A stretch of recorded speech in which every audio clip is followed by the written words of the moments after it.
This song is dedicated to Snowdrift.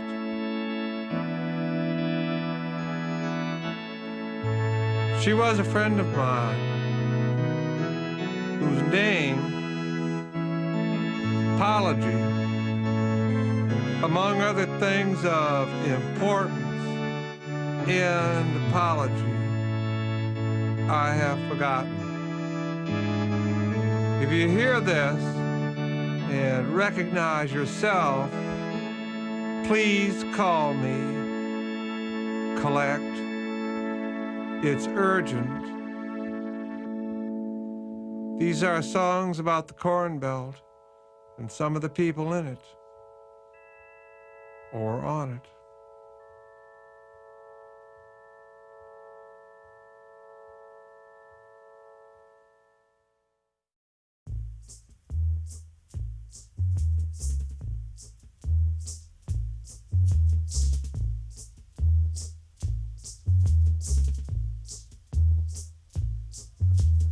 Subject is dismount, as in dismounts and be the death of me, or Lancelot dismounts and shakes it down, or to arrive is to dismount.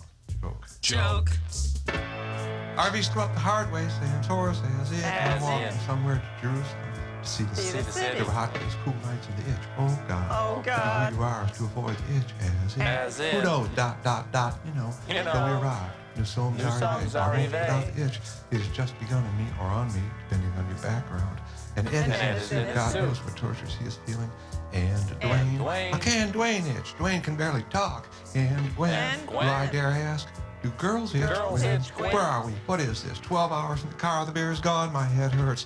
We're a part of something larger than ourselves. And that's an insight that you pick up on the road. Now, in the case of Snowdrift, it was different. She was a pal of Gwen's, and we called her that because in winter, in your car at night, it was easy to get in her. Joke. I saw her years later standing on the church steps in her bridal gown. I was only driving by. So much for winter. And I knew without knowing anything that some awful thing was happening. It's true. He just did not appear. A night disgraced. Banished forever from the table. I dedicate this one to you, Snowdrift. Long live the avant. Oh, whoa! Long live the avant-garde. Avant-garde.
Leave at 5, arrive at 5 with a license finally to do what? Why are we here?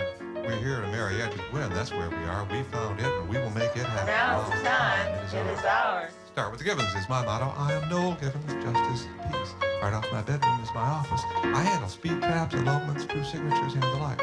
Well said. And you, my dear, seem frightened. Where are you from? I am from Wheat Lake City, Convex County, and my name is Gwen. Well, that's a good answer. And you, sir, you're tall enough to be called Strapping. What's your name? My name is Strapping. My name is Strapping. Ed Strapping. These are my friends, Wayne and the captain of the football team. I'd look for better-looking friends if I were you. But why is the bride to be so, what is the word? She's a pea monkey, sir. I dreamed one evening long ago of marrying a pea monkey. So she's the answer to your prayer. And you, Gwen, you feel, how about this union? Those jokes don't bother me, Your Honor. I'm transparent to the wishes of my Lord. I'm put here and it pleases me to serve him. My soul feasts upon the rising of the sun. It is his presence, the great arc of the day, is the truth of my life. I learn from it and I'm humble in that knowledge.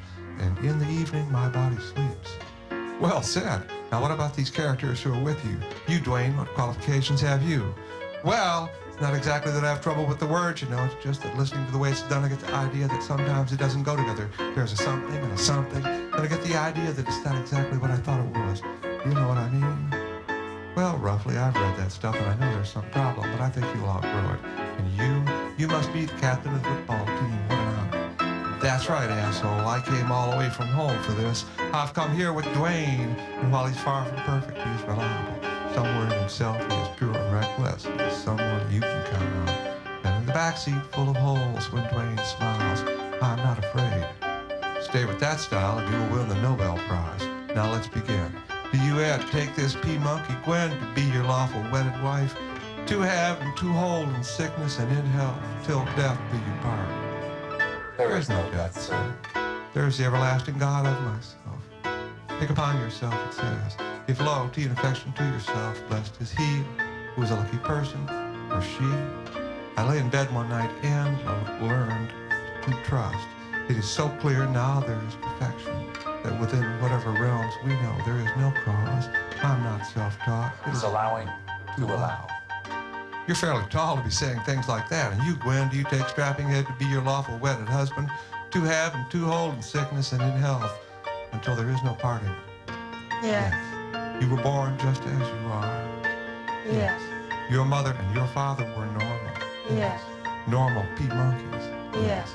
I take it I am right that they think you are at work. Yes. We seldom have a case here anymore where the parents are consulted. Oh, God. Last night I saw on TV that in China even the Determinism are disappearing. Evidence all over shows there is a schedule. Things are not as endless or revolutionary as we thought. But principal events like majestic mountains and the landscape of time or marks of origin or destinations to the form we take now. For a long time that bothered me. For instance, the question of I asked a friend of mine who had married a Chinese man against her family's wishes, they being not Chinese, of course, whether there is any idea in science that convinced her on the question of why most people in China are Chinese. And I saw on TV about the business at the bank and that the note was not signed. Is it possible the non-signer didn't even think of it? That it's just not something he could ever do? I thought to myself. What about the Mark Zorro? See, he was different from us. We live on the plains. Plains of Earth and the plains of time. As I said earlier. My friend and I were sitting in an alcove of a house that was a dream re-inhabited. That is, the visible inhabitants, our friends, shared the dream with others who seemed always just missed. Tangible, but unstable. The wife was always in the kitchen, as I said. And I saw on TV recently that a woman whose family had been persuaded to buy a house that is lived in by a ghost. Forgive my language. Thought that was only proper. She was quoted as saying that she thought they could coexist as it were. Think about the alcove. They are the fondest things in architecture. Bulges, Matama, bulges were in fashion. Around us it was a party. The tangibles were in the din. Those were the days when I worked with loudness. Loudness was the position of the music. It was there and loud, and then I signed it Z. So I knew what I was doing. But in the middle of this din, she poured her drink on my head. That was a shock. I was amazed to think that she thought she would have an edge on me when it came to thoughts about the question of being Chinese. I was amazed that she would believe in her experience. Science definitely needs some help. I want to know, of course, why Chineseness didn't seem to spread. She might have answered, well, it takes time. First there was 1 or 2, and now there are 8 billion. Instead, she insisted that I be self-taught, such as our use of drugs.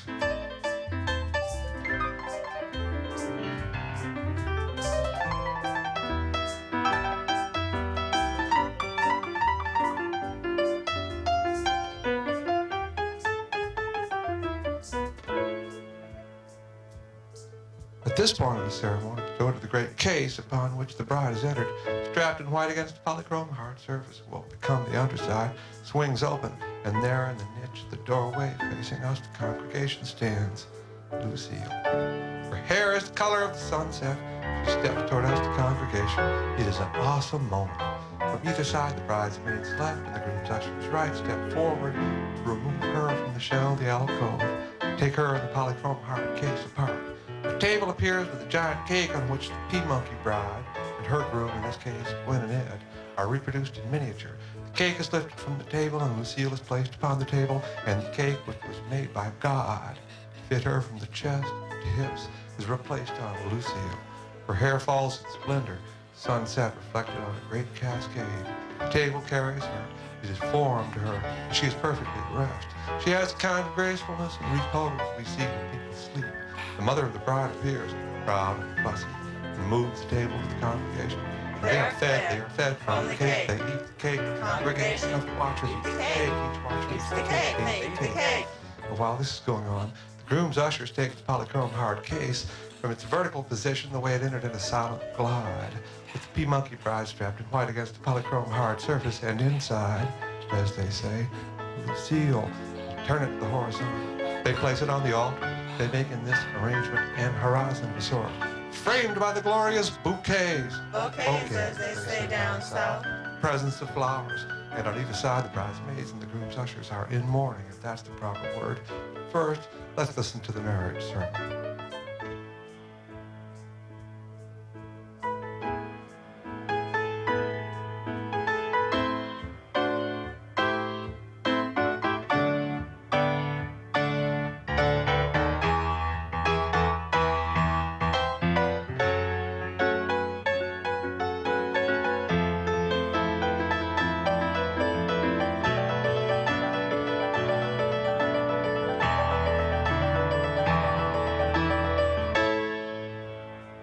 You can be married without a partner. Tennis, you're playing against yourself. The other person's convenience. Talk Different rules, same truth. Conversation must come before marriage. Let me see if I can say it. First rule, don't talk to yourself. Why is that rule? That rule is a reminder that talk is not a part of understanding.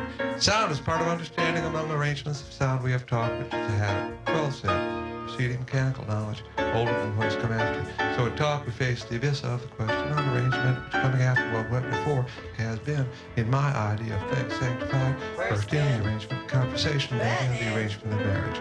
Finally, today in mechanical arrangements, finally we could accept that there is no cause in our way of understanding things, believe that what has followed in this succession of first agriculture, and then religion, and now technique. I need the gift and need to extend the principle of arrangement to our circumstances, precisely for our physical circumstances, as followed from the simple question of arrangement, and precisely the arrangement of sound.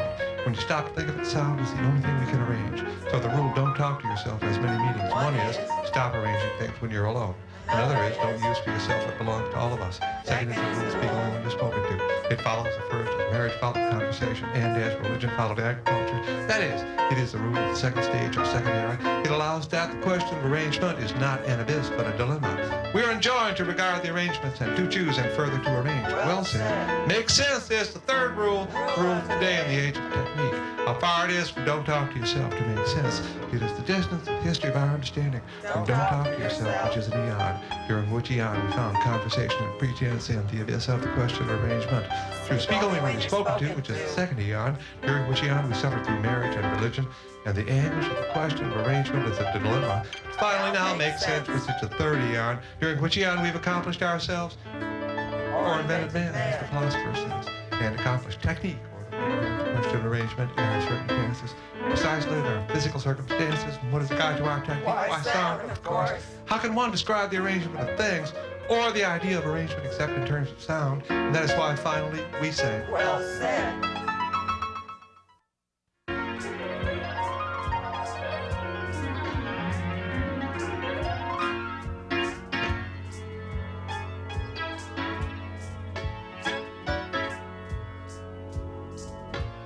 Story of the huge face of an arrangement.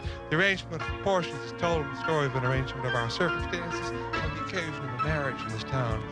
Or mirage, as they say in France. Here there is the idea in the form of an image that can be called before the eyes of the mind, that a marriage, or mirage, as they say in France, should be announced or performed in circumstances of least gravity. Now, the closest that we can get to that, since there is nothing really to jump off of here, no way to understand the jump or fallings that are empty with the atmosphere or the air, as they say. It's almost the only thing there is around us here. In other words, the perfect husband in the physical body of ourselves, which is for the perfect wife, the air, a lightness, a relief. This lightness comes, as you well know, in change. Change is God. Well said. Change or relief or allowing is shown in the storm. So that to be married, act in the arrangement of religion and marriage, and don't talk to yourself, is to receive the lightness from the perfect husband, go through the changing of the atmosphere or the air, the state of lightness precedes the storm as marriage precedes mechanical arrangement and technique. Well said.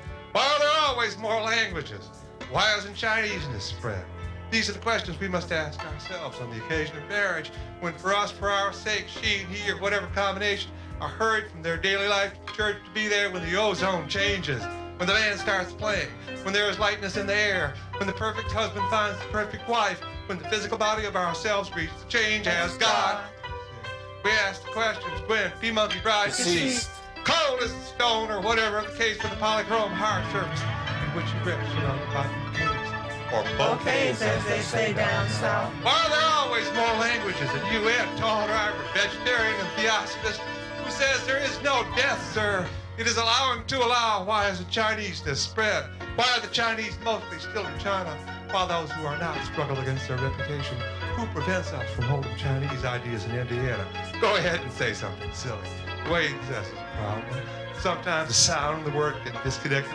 I think that's what he said. The captain says that Dwayne is someone you can count on. At this point of the ceremony, when the rudimentary question comes, if any man or any woman knows any reason why these two Ed and Gwen that God has brought together to perpetuate change, if I may be so bold, asshole, should not be joined in holy matrimony, he or she or whatever speak now or forever hold peace. The captain says to Dwayne, go ahead and say it. And Dwayne says it inevitably, not to stop it, but to clear the air. Dwayne, my name is three sounds and one word, or three hills or bumps. It kind of enters something where you can't get them apart. The words mean two or two-ness, two things. Dwayne, 2-1. There are three sounds, you can't get them apart. I keep saying to myself, Dwayne, Dwayne, Dwayne, Dwayne, Dwayne, Dwayne, Dwayne. I can't figure out how they got together. Well said. This is the last one I'm going to do, I swear. This ceremony was to live the polychrome heart, let us fit a case of the P Monkey Bride, who began, remember, at 5 in the morning, the other end of the day, and the car full of holes begins to ride again. She is coming to the church place with the great light approaching it. She swooned in the arms of the driver, the tall driver and theosophist in the vein of vegetables. She swooned, and from the swoon two things emerged as usual. First, the pure and naked essence, that is Lucille, who is consumed by the watchers, that is the congregation, that is us. Well said. Second part is the P Monkey Bride in the hard case called polychrome, now closed and blessed and departed. It is important at this point to understand without fear of darkness and isolation that the polychrome hard case is no more an imposition. This is hard. Then it's her P Monkeyness. I think that's right. In other words, the ceremony is just that. We are satisfied. I remember now the cake. While the cake was in my mouth, I forgot about it. Why are there always more languages? And why hasn't Chineseness spread?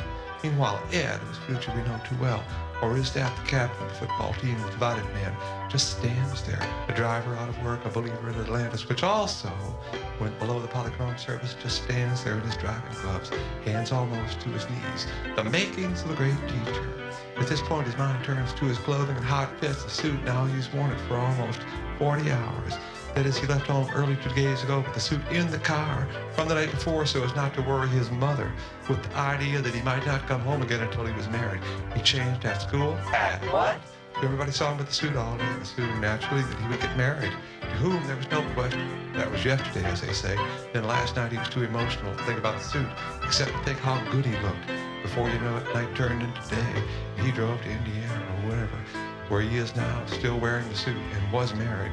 The theme is, when you're married, the top should fit the bottom. Maybe match is the word. It's done.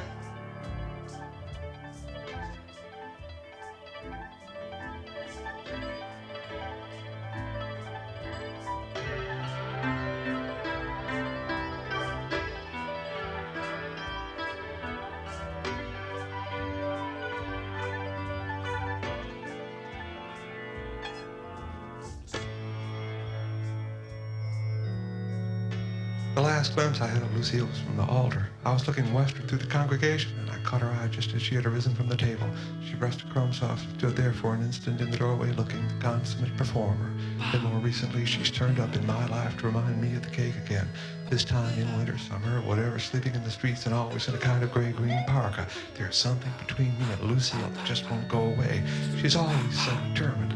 I'm sure it's just with me. I'm sure she's charming with the rest. And she was always framed. This is something I've hooked up. She's always framed under the box elder first. Then in the case with the polychrome hard lid, now in the doorway, and more recently than now, in the park, in the doorway, as the park is all parkas, as the park has always been there. For instance, the park of the flowers in the field, and whatever they are, flowers in the field. That park comes back as whatever they are, flowers in the field, experience are passing it on. As in, no wonder the rich pass it on. Sorry. No wonder it flows in the family rivers. No wonder we see it, the whatever they are, flowers in the field of the movie of passing it on. I am enamored of the television passing on, the movie of passing it on. That's a joke. Whoa, Lucille. Then after the whatever they are, flowers, the backyard, or the case with the polychrome hard lid, those are almost the same. Then the doorway, as the park is, all parkas. The point of Lucille now to know is the way out, if you know what I mean. The way out of passing it on. That's why she has the parka. I'm no different from whoever's seen this apparition in the past. She always wears the parka. Insert here a picture of an Eskimo. You are the way out from passing it on, Lucille. And the parka is just a sign. So I'll take gray. Let the Spaniards have the creamy yellow stuff. Whoa, Lucille. The whatever they are, flowers were yellow. Then the doorway was darker, if you know what I mean, but it was still filled with light or some other immateriality like color, but now it's not. This is an interruption. Now listen carefully. What I'm telling you is true. While I'm typing this, whatever, phone rings, Iris from downstairs wants to use the typewriter. This is the first time I've worked on this account in almost 6 months. It was hard to start, and I have to work through this machine. I've decided that. So this machine is important to me in a way that you can understand if you think about it. So what is the meaning of Iris? She's not too far from Lucille. The one of whatever they are, flowers. Lucille Yankee. Don't forget the Eskimo and the parka. Say Yankee to yourself. You're not supposed to be telling this. That means the part about passing on. Where were we? The now Lucille. I mean the parka and the now Lucille. Now listen carefully. This is another interruption. While I'm typing this on the machine that Iris wants to use and break, it has been creamy yellow like the first Lucille or the parka of the first Lucille. Then when I typed, quote, the now Lucille, I mean the parka of the now Lucille, unquote. The sun went behind the cloud. And what was creamy yellow turned to the gray of the now Lucille. I guess I'm on the right track. The now Lucille stands in the doorway and looks out and smokes cigarettes with filters and minds her bag and thinks about her appearance. The park is gray or green she looks upon. I think the same things that I see. I don't believe it's different. Her mind works just like mine does work upon itself, does contemplate itself. That's why she has the halo or the parka with the hood up, because her mind does contemplate itself. Now I've got it. Lucille in the halo of the whatever they are, flowers in the field of passing it on. And then in the doorway of light or some of the immateriality. Now in the doorway of the store across the street, smoking cigarettes with filters, looking out upon the mirror and thinking about her appearance. They are the same, not just because of the halo. Oh, that alone would be enough, but deeper, because alike her mind does contemplate itself. All around her is passing it on, the ruins. First agriculture, then architecture. Now what? Of course, I'm speaking just generally. I don't have time to do all this in detail, because if you could see the now Lucille, you could understand why sometimes I get scared. Scared is not the word, impressed is the word. I'm impressed. Let's go back for a minute to the picture of the Eskimo. Imagine the Admiral after all that suffering, finally the home, a place from which it's all downhill, so to speak. And there, looking through the camera himself, checking the machine upon which his immortality may rest, he sees the Eskimo, and on the Eskimo the halo of the parka's hood, and around the halo there is no passing it on. Whoa, see.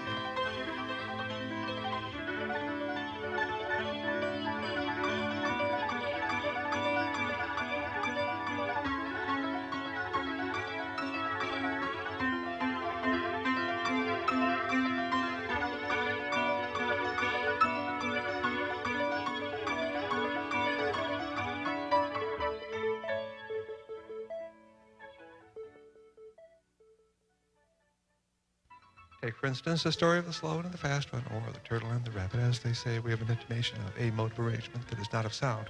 We might call it an arrangement of proportions. For instance, at the longest distance we can run, there's not much advantage in time saved, they say, to running. What advantage there is only sanctified in sayings. As in? A little goes a long, long way, or a miss is as good as a mile, or a bird in the hand is worth two in the bush, or losing builds character, or the straw that broke the camel's back, none of which is true, of course, no matter what standard you're using. Language has sense built in. It's easy to make sense. To make no sense is possible, but hard. Language does not have truth built in. It's hard to make truth, which is to stop the search. Well said. Truth is that running lets us come to the huge face of an arrangement. That is the arrangement of proportions, as we've called it. Remember that. The story of the turtle and the rabbit is a story, but be careful even so. What came before agriculture and conversation as an understanding of arrangement was straightness. In other words, Don't talk to yourself. Follow some other rule of the arrangement of sound that corresponded to or coincided with the arrangement of space that we call straightness. In straightness, there is no notion of, for instance, contiguity or adjacency, except in the simplest sense of next to the pad. That would suggest This is hard. The arrangement of sound that corresponded to or coincided with the arrangement of space that we call straightness did not include the notion of harmony. The arrangement of sound in a world designed by straightness may have been prior to the arrangement of sound as an experience external to ourselves, or as an experience of something external to ourselves that may have been internal, the sound of ourselves, not prior to the idea of arrangement. In fact, including the idea of the arrangement of the things of ourselves. Think on yourself, it says. Listen is just as important. Now, going back to Dwayne and the problem of how the arrangement breaks down before our eyes, Dwayne says it doesn't. What we've agreed on, the link dissolves, goes into an arrangement that means something about freedom. Not too well said, Dwayne, but something.